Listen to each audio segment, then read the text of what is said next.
Olá pessoal, tudo bem? Meu nome é Samuel Dalelast, sou médico e esse é o nosso espaço aqui no YouTube para discutirmos temas relacionados à saúde, bem-estar e qualidade de vida.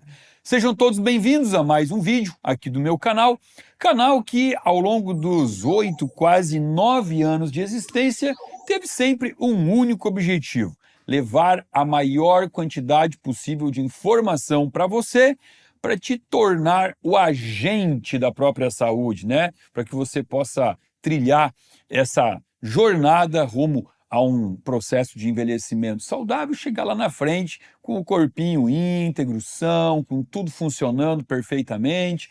E para que isso aconteça, algumas vias metabólicas, alguns elementos do corpo são extremamente importantes e hoje eu estou trazendo aqui de novo o colesterol, de novo ele volta. Acho que uma vez por ano eu faço um vídeo sobre colesterol. Por quê? Primeiro, porque é um tema muito polêmico. Segundo, um tema muito mal compreendido. E terceiro, porque a cada salto de tempo, a gente acaba tendo mais informação sobre colesterol, sobre medicina, enfim. Então vale a pena aqui fazer mais um vídeo sobre colesterol. E hoje, para quebrar talvez uma relação de classificação que muitas pessoas ainda usam, né? A terminologia do colesterol bom, do colesterol ruim.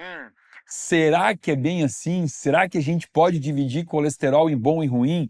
E eu já fiz dezenas de vídeos aqui no meu canal sobre colesterol. Se você quer fazer um aprofundamento no assunto, vai lá, volta para os vídeos antigos, joga ali palavra-chave colesterol, assiste todos.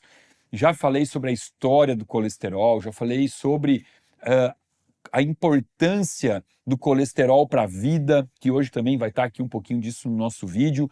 E assim, o colesterol, na verdade, ele começou a ser mal interpretado, começou a ser alvo de medo, as pessoas terem medo de colesterol no sangue, medo de comer algo com colesterol, justamente lá por volta de 1953, que foi quando o colesterol foi trazido pela primeira vez como o culpado das doenças isquêmicas, do infarto, tá? E cabe aqui lembrar que até 1930 era muito difícil ouvir falar de infarto. As pessoas não infartavam, era muito raro, tá?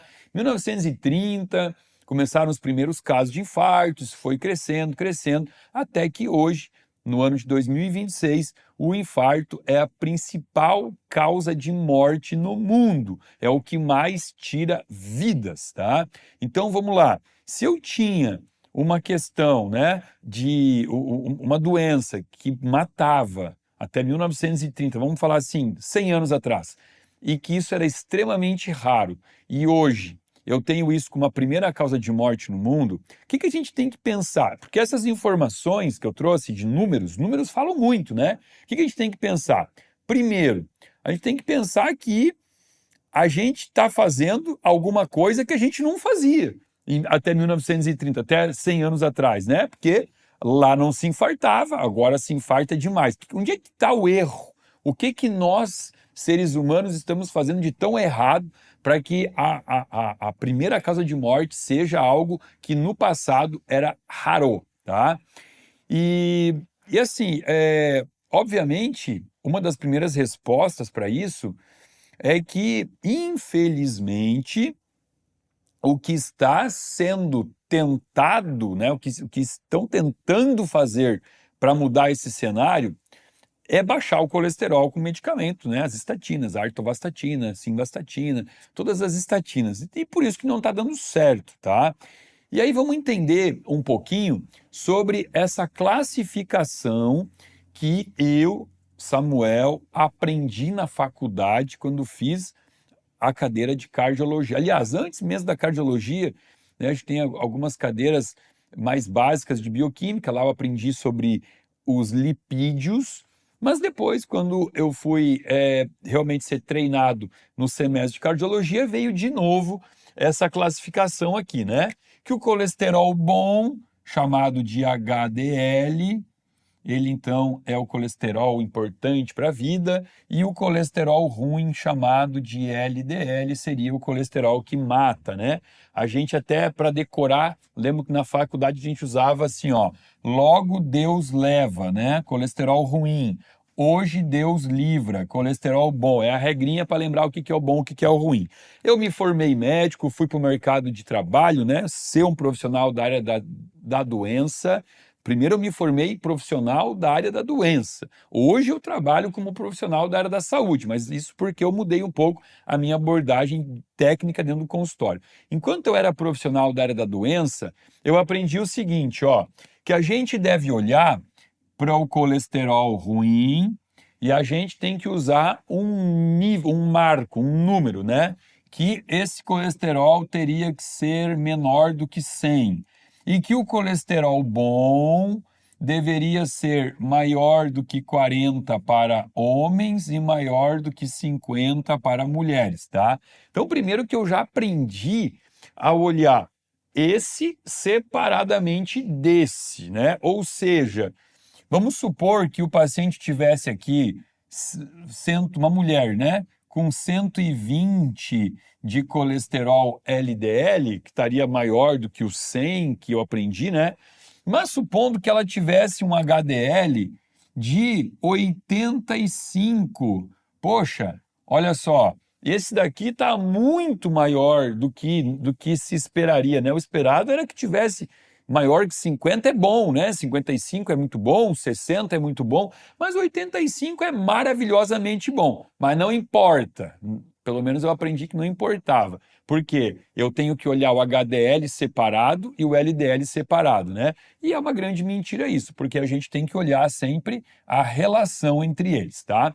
Então aqui já começou o primeiro erro na interpretação, tá? Que é justamente esse, olhar o perfil lipídico separado, né? Inclusive aqui eu nem consigo analisar o perfil lipídico se eu não tiver os triglicérides, né? Triglicérides, para poder avaliar, e esse aqui, obviamente, tem que ser menor que 100.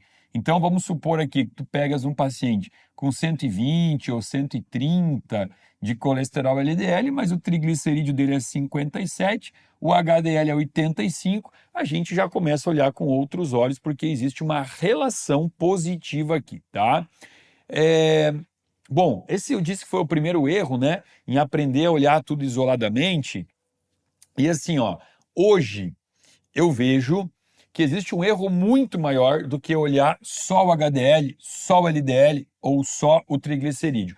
E é sobre esse erro que vai se pautar o nosso vídeo de hoje, que é uma outra classificação de colesterol que eu vou trazer aqui, que é uma classificação que deveria ser a classificação mais importante, tá? Que é a classificação do colesterol funcional ou do colesterol não funcional. Será que você já ouviu falar sobre isso? Será? Eu acho que não, né? Porque não é muito falado sobre esses tipos de colesteróis aqui, tá? Quer dizer, o tipo de colesterol é o mesmo, né? O mesmo, a molécula de gordura. Mas agora a gente vai aprender uma outra classificação. Ó, a garganta já está rouca. Então vamos lá. O que seria colesterol funcional ou não funcional? O colesterol não está no teu corpo, ele não é produzido pelo teu fígado para nada, tá? Aliás, muito menos para tentar te matar, porque parece que a interpretação hoje é essa. Colesterol serve para matar alguém. Não é. Deus não ia errar no projeto, né?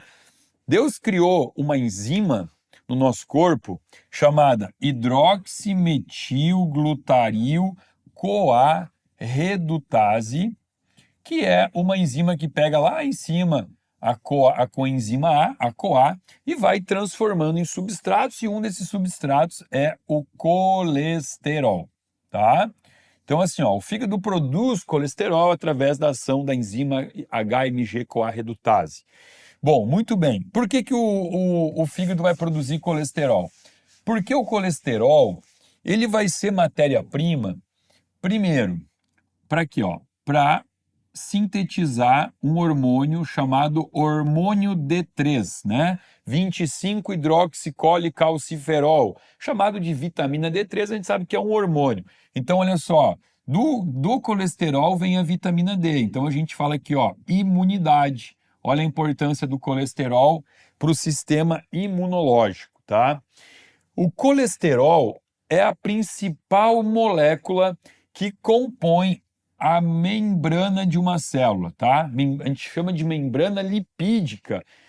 Se você pegar uma célula do corpo microscópica, que nós temos trilhões de células, essas células são compostas na membrana por fosfolipídios, tá? Fosfolipídios de membrana, é assim que a gente chama.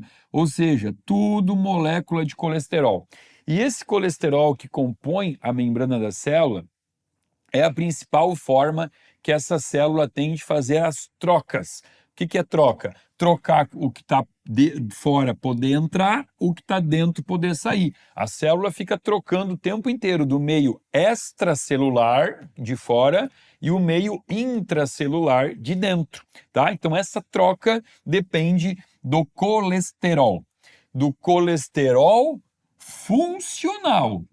Funcional, ou seja, um colesterol que está fazendo a sua ação, a sua atividade aqui, tá? Então, olha só, vamos continuar aqui, ó. Colesterol forma vitamina D, colesterol forma membrana de célula, colesterol forma hormônios, classificados como hormônios esteroides, tá? Então, olha só, quando a gente pega a cascata, vou ter que apagar aqui, depois a gente bota tudo de novo. Quando a gente pega a cascata dos hormônios esteroides, o que a gente tem aqui, ó? O colesterol, ele vai se converter em pregnenolona. Pregnenolona é importantíssimo para o cérebro, para a memória, previne de doença degenerativa, demencial. A pregnenolona vai converter em 17-hidroxipregnenolona, que vai converter em deidroepiandrosterona, sulfato de deidroepiandrosterona, que vai converter em androstenediona, que vai converter em testosterona, que vai converter ou em dihidrotestosterona ou em estradiol, e a pregnenolona vai converter em progesterona. Eu estou até abreviando essa rota aqui para caber no quadro. A progesterona vai converter em cortisol. Olha aqui, ó, cortisol lá na adrenal, progesterona lá nos ovários, estrogênio lá nos ovários, né? Se for no homem que não tem ovário, o estrogênio vai ser derivado da testosterona. Então, olha aqui, ó, olha o tanto de hormônio importante que vai vir tudo do colesterol.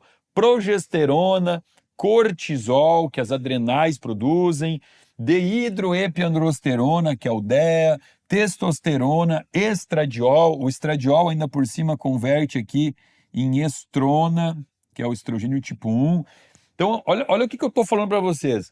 Uma molécula de gordura, um lipídio, quando for funcional, ele vai dar origem a todos esses hormônios que estão no quadro, ele vai dar origem à vitamina D, ele vai ser usado para formar membrana de célula, tudo coisa que o corpo não consegue viver sem, tá? Então, precisamos de colesterol funcional. Samuel, eu estou entendendo quase tudo, mas não entendi o que é o tal do funcional. Vamos lá.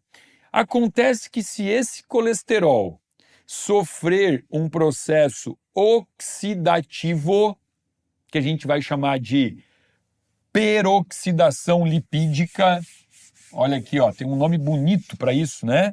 A gente chama aqui, ó, peroxidação lipídica.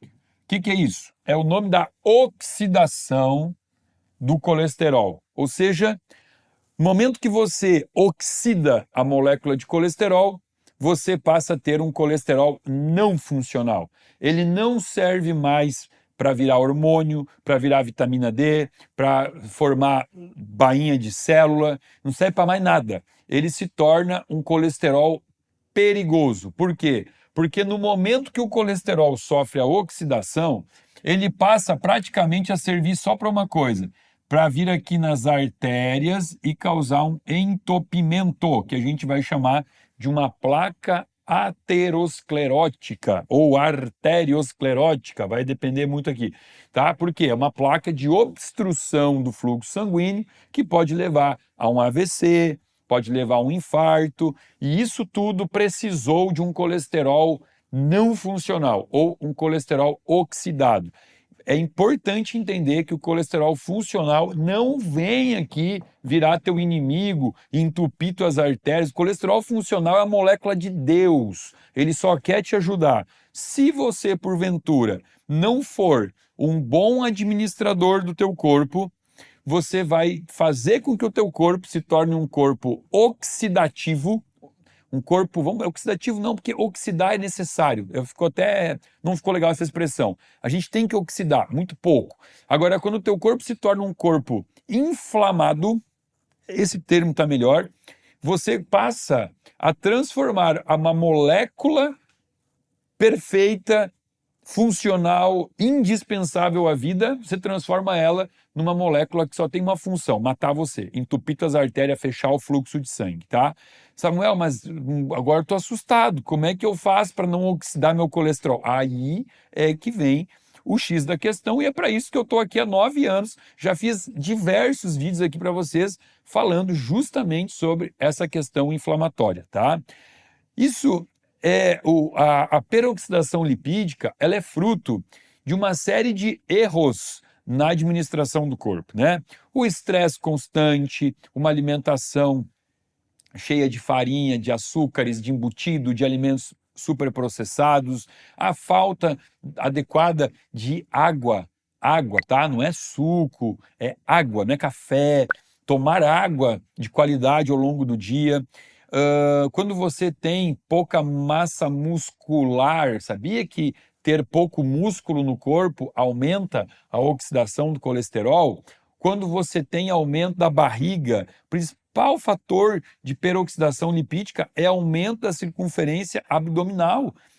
Pega a fita métrica e mede na linha do umbigo, ali você vai descobrir se você está dentro dos padrões de saúde ou não, né? Ou faz uma bioimpedância.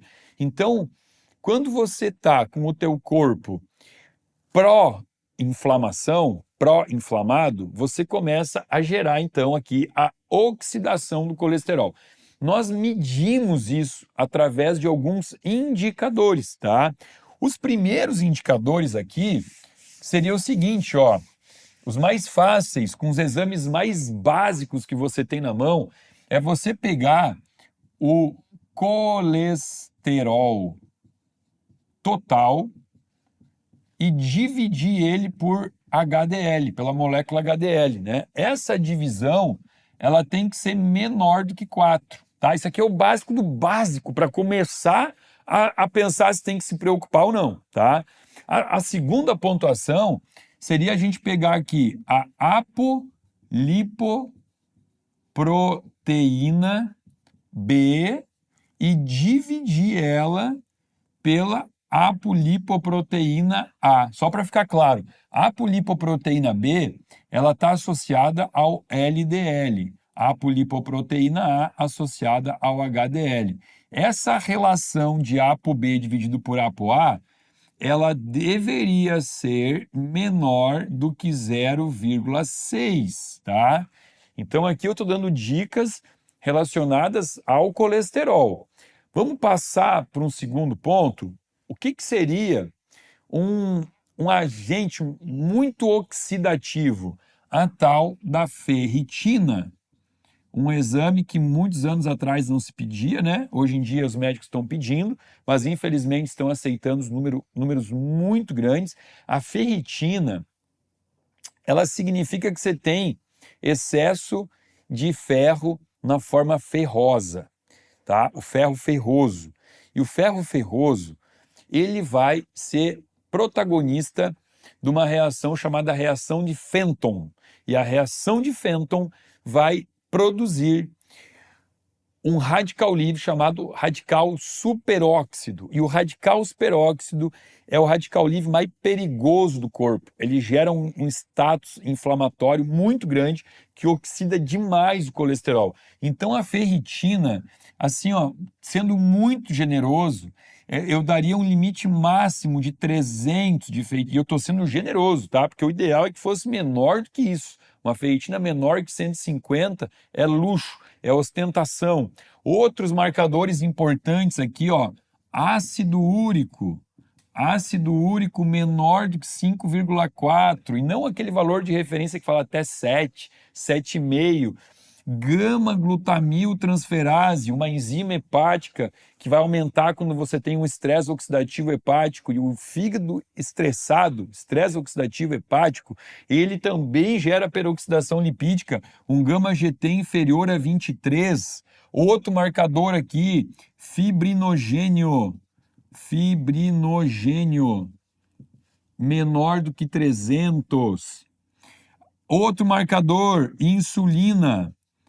Eu gosto de insulina menor do que 5, mas eu vou dar uma gorjeta, que dá uma margem para você, insulina menor do que 10. Se tiver maior que 10 é porque está muito ruim, tá?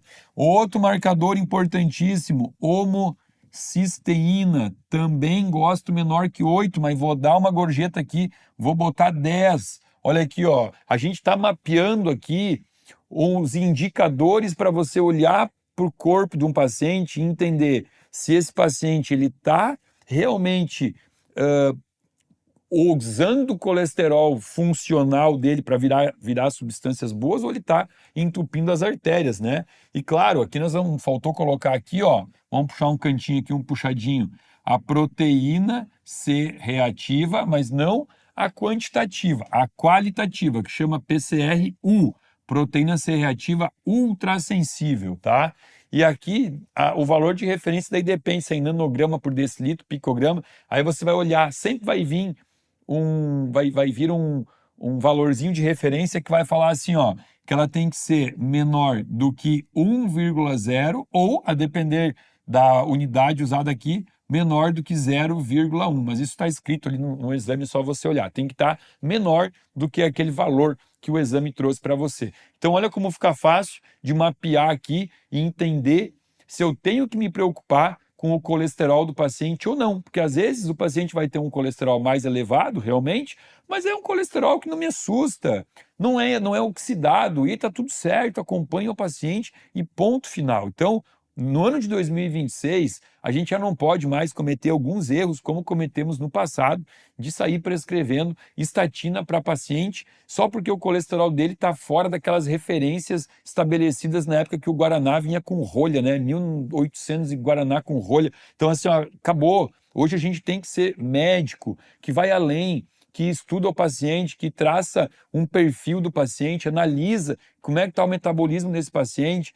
E eu espero que eu possa voltar aqui e falar sobre colesterol só daqui a alguns anos de novo, porque, como eu disse, já fiz vários vídeos aqui e eu ainda recebo pacientes no meu consultório com medo do colesterol, porque está um pouquinho fora do padrão de referência, quando, na verdade, não foram submetidos por uma análise completa, que é o que a gente tem que fazer com o nosso paciente. Então, eu trouxe aqui hoje esse novo, não é novo conceito, né? Um conceito diferente, para a gente não falar mais sobre colesterol bom e colesterol ruim. Isso não está certo, isso não é um modo inteligente de olharmos e abordarmos o colesterol. Vamos começar a falar sobre colesterol funcional e colesterol não funcional, que isso fica muito mais bonito, muito mais atual e muito mais assertivo. E eu espero que vocês tenham gostado desse vídeo de hoje, e se você gostou, dá um like e, além do like, compartilha. Esse é um vídeo de utilidade pública, tá? Porque se eu estou falando que o colesterol disfuncional leva ao infarto e o infarto é a maior causa de morte no mundo, é importante você pegar esse vídeo e jogar no grupo de WhatsApp da família, no grupo de WhatsApp dos amigos, para que todos tenham esse despertar em relação a um tema tão distorcido, tão mal interpretado. E lembrando que se você não está inscrito no meu canal, se inscreve, aciona o sininho para receber alerta de novos vídeos toda semana aqui para você. Abaixo desse vídeo tem um link que você pode acessar, se inscrever e passar a fazer parte de um grupo VIP de pessoas que recebe conteúdo gratuito e exclusivo toda semana aqui do meu canal. Fica aqui o meu muito obrigado.